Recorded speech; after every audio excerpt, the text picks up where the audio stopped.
Hello students, हम लोग प्रश्नावली 12C पे हैं और क्वेश्चन नंबर है 1। कह रहा है आकृति में छायांकित भाग का क्षेत्रफल ज्ञात कीजिए। देख लीजिए, ये छायांकित भाग जो दिख रहा है यहाँ और यहाँ, इसका क्षेत्रफल निकालना है। क्या कह रहा है कि यदि PQ बराबर में 24 सेंटीमीटर, PQ ये रहा, ये आपका कितना दिया है 24 सेंटीमीटर, PR बराबर में 7 सेंटीमीटर और O जो है वृत्त का केंद्र है। तो जब O वृत्त का केंद्र है तो ये आपका QR क्या हो जाएगा, व्यास हो जाएगा, और यहाँ वाला कोण बना हुआ क्या हो जाएगा, समकोण हो जाएगा। ठीक है, चलिए हमारे पास क्या दिया है, PQ बराबर में 24 सेंटीमीटर, PR बराबर में 7 सेंटीमीटर और कह रहा है कि O वृत्त का केंद्र है, O वृत्त का केंद्र है। तो QR वृत्त का व्यास होगा, इसका मतलब कि एंगल QPR बराबर में 90 हो जाएगा। अर्धवृत्त द्वारा बना कोण समकोण होता है, अर्धवृत्त का कोण समकोण होता है, ये आपको पता है। तो यह देख रहे हैं, ये आपका अर्धवृत्त होगा और इसका कोण जो होगा, ये जो कोण बनेगा ये क्या हो जाएगा, समकोण हो जाएगा 90 डिग्री। तो ये 90 का हो गया। तो हम लोग क्या करना होगा यहाँ पे छायांकित भाग का क्षेत्रफल निकालने के लिए, इस अर्धवृत्त के क्षेत्रफल में से इस त्रिभुज का क्षेत्रफल घटा देंगे तो काम हो जाएगा। ठीक है, तो पहले तो हमें इसकी त्रिज्या पता होनी चाहिए ना, अर्धवृत्त की त्रिज्या। चलिए, तो ये व्यास है आपका QR, तो QR की अगर बात करेंगे तो QR हो जाएगा √अंडर PQ का स्क्वायर और प्लस में PQ का स्क्वायर प्लस में PR का स्क्वायर, पाइथागोरस प्रमेय से, है ना। यानी कि 24 का स्क्वायर और प्लस में 7 का स्क्वायर। 24 का स्क्वायर यहाँ 576, 7 का स्क्वायर 49, जोड़ देंगे √अंडर 625 सेंटीमीटर। यानी कि यहाँ से QR जो आ गया वह 25 सेंटीमीटर हो गया। ठीक है, ये टोटल जो है 25 सेंटीमीटर, तो इसका आधा त्रिज्या हो जाएगा। तो अर्धवृत्त की त्रिज्या क्या होगी, अर्धवृत्त की त्रिज्या क्या हो जाएगी, व्यास की आधी, यानी 25/2 सेंटीमीटर, समझे ना। चलिए, तो अब लिखेंगे छायांकित भाग का क्षेत्रफल बराबर में अर्धवृत्त का क्षेत्रफल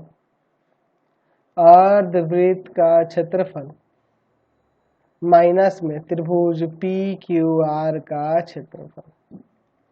तो अर्धवृत्त का क्षेत्रफल आप जानते हैं 1/2 पाई R स्क्वायर हो जाएगा, माइनस त्रिभुज PQR के क्षेत्रफल की बात करेंगे तो 1/2 आधार हो जाएगा आपका PR और ऊंचाई हो जाएगी आपकी PQ, यही ना हो जाएगा। चलिए अब सॉल्व करते हैं इनके मानों को रख के। 1/2 पाई के जगह पर 22/7 और R आपके पास है 25/2 गुना में 25/2, ठीक है, सेंटीमीटर स्क्वायर, माइनस 1/2 PR है आपके पास 7 सेंटीमीटर और आपका PQ है 24, यहाँ सेंटीमीटर स्क्वायर यहाँ दिया जाएगा। इसको आप काट देंगे 12 बार में, ठीक है। चलिए अब यहाँ सॉल्व करते हैं, 2 से इसे काट देते हैं 11 बार में।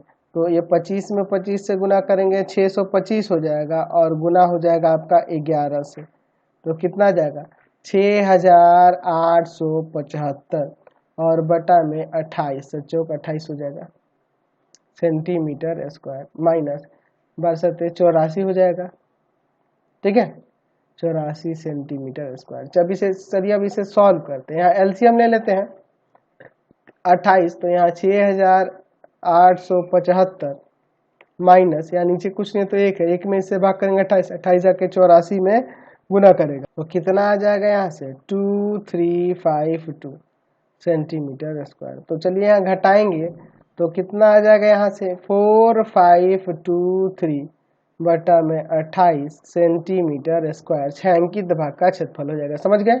क्वेश्चन नंबर 2 देखिए, कह रहा है कि निम्न आकृति में छायांकित भाग का क्षेत्रफल ज्ञात कीजिए। देख रहे हैं पूरी तरह से आकृति छायांकित है, जहाँ पे भुजा 12 सेंटीमीटर वाले एक समबाहु त्रिभुज OAB एक समबाहु त्रिभुज दिया है के शीर्ष O को केंद्र मानकर 6 सेंटीमीटर त्रिज्या वाला एक वृत्तीय चाप खींचा गया है। 6 सेंटीमीटर त्रिज्या वाला यह एक वृत्तीय चाप इस पर ऐसे खींचा गया है। हमें क्या करना होगा, ये जो वृत्तीय चाप यानी कि ये जो त्रिज्या खंड बन रहा है, इस त्रिज्या खंड का क्षेत्रफल, दीर्घ त्रिज्या खंड का क्षेत्रफल और इस समबाहु त्रिभुज का क्षेत्रफल जोड़ देना होगा। तो यहाँ पे समबाहु त्रिभुज की प्रत्येक भुजा दी हुई है। समबाहु त्रिभुज की प्रत्येक भुजा कितनी है, 12 सेंटीमीटर है। और यहाँ पे इस वृत्तीय चाप की यानी त्रिज्या खंड की, त्रिज्या खंड, दीर्घ त्रिज्या खंड कह देते हैं, दीर्घ त्रिज्या खंड की त्रिज्या दी हुई है यहाँ पर, वह कितना है, 6 सेंटीमीटर है। अच्छा, हम जानते हैं कि समबाहु त्रिभुज का प्रत्येक कोण 60 डिग्री का होता है, 60 डिग्री का होता है। तो यहाँ वाला कोण जो होगा, यहाँ वाला, यह 60 डिग्री हो जाएगा। ठीक है, यानी कि हम लोग थीटा का मान यहाँ 60 डिग्री ले लेंगे। तो हम लोग लिखेंगे छायांकित भाग का क्षेत्रफल बराबर में हो जाएगा, यहाँ पर मैं लिखूंगा दीर्घ त्रिज्या खंड का क्षेत्रफल, दीर्घ त्रिज्या खंड का क्षेत्रफल, त्रिज्या खंड का क्षेत्रफल और प्लस में समबाहु त्रिभुज का क्षेत्रफल। समबाहु त्रिभुज कौन सा है, OAB का क्षेत्रफल। चलिए देखते हैं, त्रिज्या खंड का क्षेत्रफल आपको पता है क्या हो जाएगा, 360 minus theta by 360 pi r square. दीर्घ त्रिज्या खंड है, तो यह कोण हम अगर लेते हैं, तो अगर मैं यह कोण 60 डिग्री देख रहा हूँ, तो हमें यह वाला ना कोण लेना होगा इस त्रिज्या खंड के लिए। तो अगर मैं इसे थीटा मानता हूँ ये, तो ये आपका 360 माइनस थीटा होगा। आपको दीर्घ त्रिज्या खंड के लिए मैंने क्षेत्रफल के लिए फॉर्मूला बता रखा है। और प्लस समबाहु त्रिभुज का क्षेत्रफल, तो वही √3/4 भुजा का स्क्वायर। ठीक है, तो 360 डिग्री माइनस का 60 डिग्री बटा में 360 और पाई के जगह 22/7 गुना में r का मान 6 गुना 6 प्लस √3/4 भुजा कितना है, तो भुजा आपकी 12 दी हुई है, तो 12 गुना 12 सेंटीमीटर स्क्वायर। चलिए अब देखिए यहाँ पे घटाएंगे, तो 300 डिग्री बटा में 360 डिग्री और गुना में 22/7 गुना 6 गुना 6। अब देखो इंटू में प्लस में √3/4 गुना 12 गुना 12 सेंटीमीटर स्क्वायर। इससे काट देंगे 3 बार में। यहाँ पे देखो आपका क्या कटेगा, तो मैं यहाँ पे काट देता हूँ, आप काट दो इसे 60 बार में, 60 से 5 बार में, और ये 60 से 6 बार में। ठीक है, फिर आपका ये 6 से 6 कट जाएगा। ठीक है, अब क्या हो जाएगा यहाँ से, तो 22 में 5 से गुना करेंगे 110, 110 में 6 से करेंगे तो 660 बटा में 7 और प्लस में 12 3 36 √3 सेंटीमीटर स्क्वायर यहाँ से क्षेत्रफल आ गया। समझ गए। चलिए अगला क्वेश्चन देखते हैं, 3 नंबर। दी हुई आकृति एक दौड़ने का पथ दर्शाती है, ये ट्रैक है दौड़ने के लिए, जिसके बाएं और दाएं ओर अर्धवृत्ताकार है। अच्छा, जिसके बाएं और दाएं ओर क्या है, ये अर्धवृत्ताकार देख रहे हैं ना जी। दोनों आंतरिक समांतर रेखाओं के बीच की दूरी 60 मीटर है, यानी कि यहां से यहां तक की दूरी 60 मीटर है, तथा इनमें से प्रत्येक रेखाखंड 106 मीटर लंबा है, यानी कि यहां से लेके यहां तक ये जो रेखाखंड देख रहे हैं ये कितना है, 106 मीटर लंबा है। ठीक है, 106 मीटर लंबा है। ठीक है, आगे क्वेश्चन क्या कह रहा है, यदि पथ 10 मीटर चौड़ा हो, यानी ये पथ की चौड़ाई दी हुई है, कितनी दी हुई है, 10 मीटर दी हुई है, तो ज्ञात कीजिए 1 नंबर में कि पथ के आंतरिक किनारों के अनुदिश एक पूरा चक्कर लगाने में चली गई दूरी, यानी कि ये अंदर वाले पथ की, अंदर वाले ये जो देख रहे हैं ना किनारा, इसी की लंबाई आपको निकालनी है, ठीक है। और फिर पथ का क्षेत्रफल भी निकालना है। मैं एक काम करता हूँ कि फिगर अपने हिसाब से यहाँ पर बनाता हूँ, ठीक है। आपको समझाने के लिए मैं फिगर ये अपने हिसाब से यहाँ पे कंस्ट्रक्ट करता हूँ, ठीक है। ध्यान से देखिएगा, बहुत ही अच्छा क्वेश्चन है। चलिए इसको देखते हैं। बहुत बढ़िया क्वेश्चन है। मैं यहाँ पे पहले पथ बना लेता हूँ यह, ठीक है। तो कुछ इस प्रकार का हमारा पथ है, ठीक है। यहाँ से यहाँ, इसके इधर आप जो देख रहे हैं ये वाला, ठीक है, इसी की लंबाई दी हुई है, ठीक है। यहाँ से यहाँ 106 मीटर, ये भी आपका 106 मीटर ही होगा। यहाँ पर भी 106 मीटर और ये भी आपका 106 मीटर, ठीक है। मैं यहाँ पे ये देख रहा हूँ कि यह एक आयत के रूप में बना है, तो इसका नाम मैं दे देता हूँ ABCD, ठीक है। इस तरह से अच्छा रहेगा। और इसका नाम देता हूँ मैं यहाँ पर PQRS, ठीक है। अच्छा, बीच की, इन दोनों के बीच की दूरी कितनी दी हुई है? 60 मीटर दी हुई है, समझिए 60 मीटर दी हुई है। तो अगर मैं यहाँ पे देखूं, ये दोनों सिरों पे क्या है? अर्धवृत्ताकार है इस तरह से। तो इस अर्धवृत्त की त्रिज्या हो जाएगी कितनी? 30, क्योंकि टोटल यहाँ से यहाँ कितना है? 60 है। टोटल ये क्या है आपका? 60 है, 60 मीटर है। तो ये त्रिज्या कितनी हो जाएगी? 30 मीटर हो जाएगी। और 10 मीटर चौड़ा ये पथ है, तो ये बाहर वाली त्रिज्या क्या हो जाएगी? बाहर वाले अर्धवृत्त की त्रिज्या 30 और 10 40 मीटर हो जाएगी, ठीक है। ये पथ की चौड़ाई 10 मीटर दी हुई है, तो ये टोटल यहाँ से यहाँ 40 मीटर बाहरी त्रिज्या हो जाएगी इसके लिए, और आंतरिक त्रिज्या 30 मीटर हो जाएगी। समझ रहे हैं? ये पथ की चौड़ाई 10 मीटर है। यहाँ पे भी हम लोग लिख सकते हैं 10 मीटर, यहाँ पे भी लिख सकते हैं हम लोग 10 मीटर। चलिए अब इसके बाद देखिए, हम लोग यहाँ पर एक काम करते हैं, यहाँ पे नाम देते हैं कुछ, यहाँ x, यहाँ y, ठीक है। और यहाँ पे मैं देता हूँ z, और यहाँ पे मैं देता हूँ w, ताकि मैं नाम रख पाऊंगा आगे चल के, इसलिए मैं ऐसा कर रहा हूँ, ठीक है। चलिए, तो मैं यहाँ पर लिखूंगा कि आपकी अर्धवृत्ताकार सिरे की आंतरिक त्रिज्या वह क्या हो जाएगी? 60/2, यानी कि 30 मीटर, ठीक है। फिर अर्धवृत्ताकार सिरे की बाहरी त्रिज्या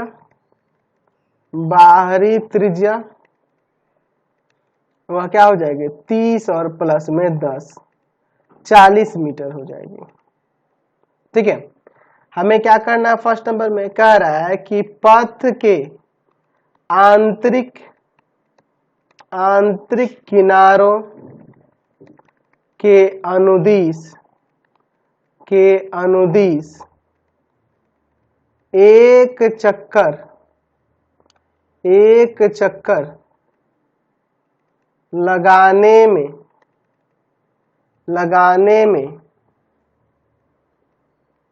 चली गई दूरी ये निकालनी है, ठीक है। तो क्या हो जाएगी? हम लोग इसकी लंबाई लिख सकते हैं। तो देखिए क्या हो जाएगा, CD प्लस में PS, देख लो, यह CD और प्लस में PS, और ये जो आंतरिक जो देख रहे हैं ना, ये क्या है? यहाँ से यहाँ तक, ये अंदर वाला, यह अर्धवृत्त है, तो ये अर्धवृत्त की परिधि, तो 2 अर्धवृत्त हो रही है, प्लस में 2 गुना अर्धवृत्त की परिधि, आंतरिक अर्धवृत्त की परिधि, ठीक है।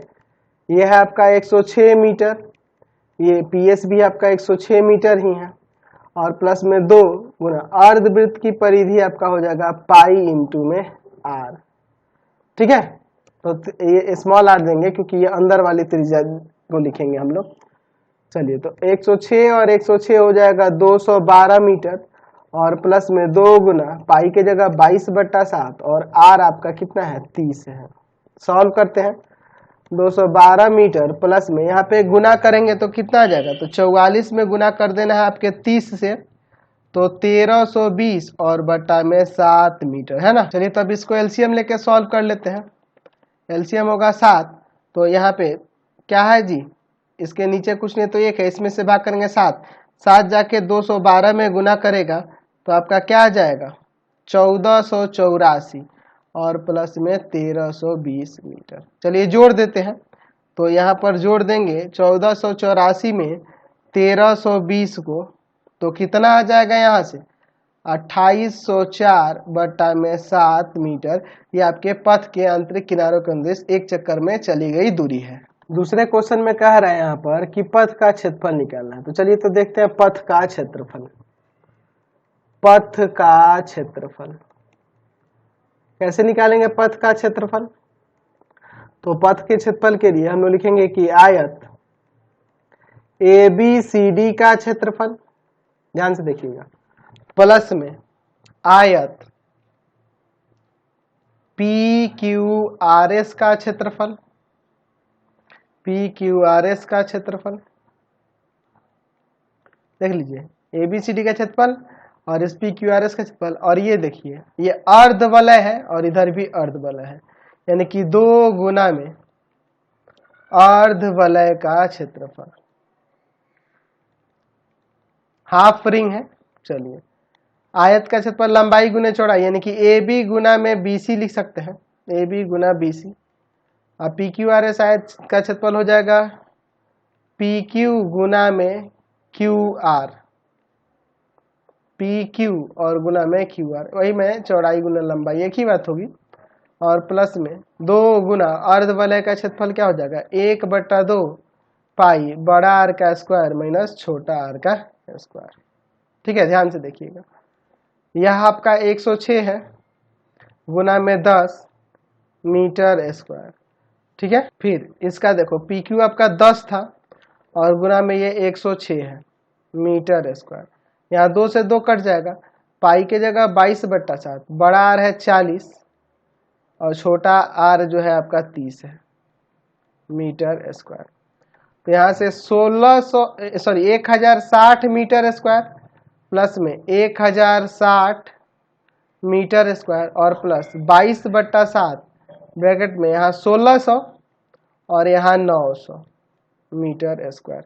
चलिए आगे सॉल्व करते हैं, तो यहाँ इन दोनों को मैं जोड़ूंगा तो कितना हो जाएगा यहाँ पर 2120 मीटर स्क्वायर, है ना, और प्लस में 22/7 गुना में यहाँ घटाएंगे तो 700, ये कट जाएगा आपका कितना बार में 100 बार में, यानी कि 2120 मीटर स्क्वायर और प्लस में 2200 मीटर स्क्वायर।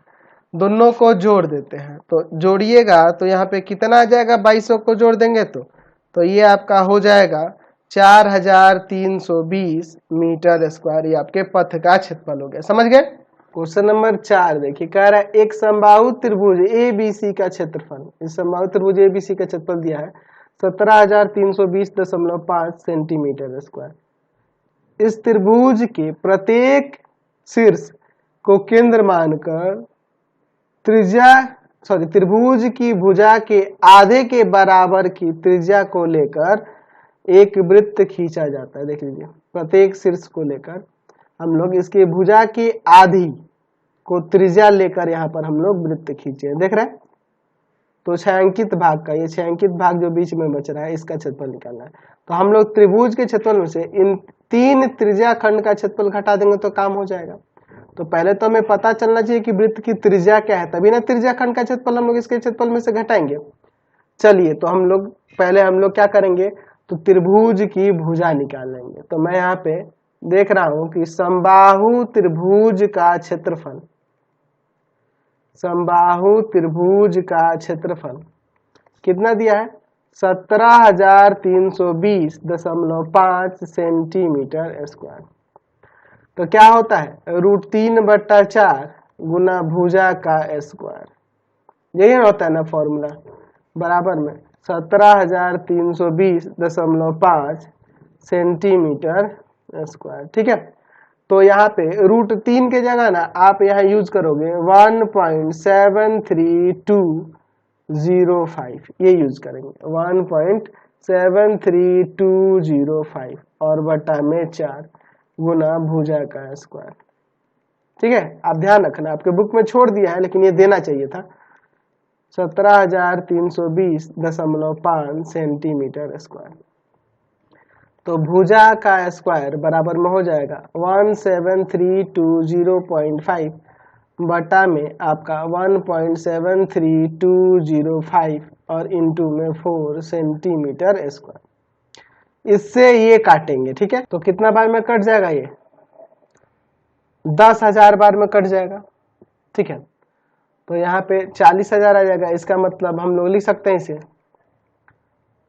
200 सेंटीमीटर का स्क्वायर, यानी कि भुजा यहाँ से क्या आ जाएगी 200 सेंटीमीटर। तो भुजा का आधा, हम लोग देख रहे हैं कि इस त्रिभुज के भुजा का आधा इस वृत्त की त्रिज्या है। तो वृत्त की त्रिज्या क्या हो जाएगी, वृत्त की त्रिज्या हो जाएगी 200 बटा में 2 सेंटीमीटर, यानी कि 100 सेंटीमीटर। समझे ना बात को। चलिए, अच्छा, ये जो आप त्रिभुज ABC देख रहे हैं, ये आपका समबाहु त्रिभुज है और समबाहु त्रिभुज का प्रत्येक कोण कितना डिग्री का होता है, 60 डिग्री का होता है। मैं यहाँ पे लिख सकता हूँ कि समबाहु त्रिभुज का प्रत्येक कोण 60 डिग्री का होता है, 60 डिग्री का होता है। तो जब प्रत्येक कोण 60 डिग्री का होता है तो यहाँ त्रिज्या खंड का कोण क्या हो जाएगा 60 डिग्री हो जाएगा, केंद्र पर बना हुआ कोण, यानी कि थीटा बराबर में हम लोग 60 ले लेंगे। तो अब मैं लिखूंगा छायांकित भाग का क्षेत्रफल, छायांकित भाग का क्षेत्रफल बराबर में क्या हो जाएगा त्रिभुज ABC का क्षेत्रफल, समबाहु त्रिभुज ABC का क्षेत्रफल। तो ये तो क्षेत्रफल दिया है और इसमें से मैं घटा लूंगा 3 गो त्रिज्या खंड का क्षेत्रफल, यहाँ पर और यहाँ पर त्रिज्या खंड का क्षेत्रफल, 3 त्रिज्या खंड का क्षेत्रफल। तो समबाहु त्रिभुज का क्षेत्रफल दिया हुआ है 17320.5 सेंटीमीटर स्क्वायर माइनस 3 गुना में त्रिज्या खंड का क्षेत्रफल वही थीटा बटा 360 पाई r स्क्वायर। ठीक है, चलिए तो अब यहाँ पे सॉल्व करते हैं मानों को रखकर। 17,320.5 सेंटीमीटर स्क्वायर माइनस 3 गुना में थीटा के जगह पे आपका 60 है और बटा में 360, पाई के जगह पे 3.14 रखते हैं और r का मान आपका 100 है, तो 100 गुना 100 सेंटीमीटर स्क्वायर। चलिए यहाँ पे ये काट रखते हैं 6 बार में और ये 3 दूना 6, 2 से मैं इसे काट देता हूँ 1.57 आ जाएगा। तो यहाँ पे 17,320.5 सेंटीमीटर स्क्वायर माइनस इसमें गुना करेंगे तो 15700 15,700 सेंटीमीटर स्क्वायर आएगा। तो यहाँ घटा लोगे तो 1620.5 सेंटीमीटर स्क्वायर ये आपका क्षेत्रफल आ जाएगा छायांकित भाग का। समझ गए? तो बहुत ही अच्छा एक्सरसाइज है और अच्छे अच्छे क्वेश्चन भी दिए हुए हैं। मैं इस वीडियो को यहीं पे एंड कर दूंगा, नेक्स्ट वीडियो में आगे क्वेश्चन को देखेंगे।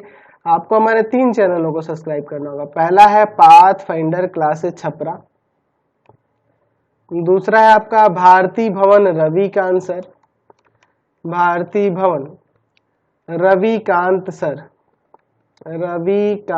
सर, और तीसरा चैनल है रविकांत सर के नाम से। तीनों को सब्सक्राइब कर लेंगे और इससे रिलेटेड वीडियो के लिए सीधे डिस्क्रिप्शन में जाएंगे। इससे रिलेटेड नोट्स के लिए गूगल पे जाकर सर्च करेंगे www.ravikantsir.in और यहाँ पर जाकर आप सभी क्लासेस के नोट्स और उनके PDF को डाउनलोड कर सकते हैं और पढ़ भी सकते हैं। इंस्टाग्राम और फेसबुक पे जाके पाथफाइंडर क्लासेस छपरा को लाइक एंड फॉलो करना नहीं भूलेंगे। तो जल्दी से जाइए इंस्टाग्राम पे और फेसबुक पे, दोनों पे लाइक एंड फॉलो कर लेंगे पाथफाइंडर क्लासेस छपरा को।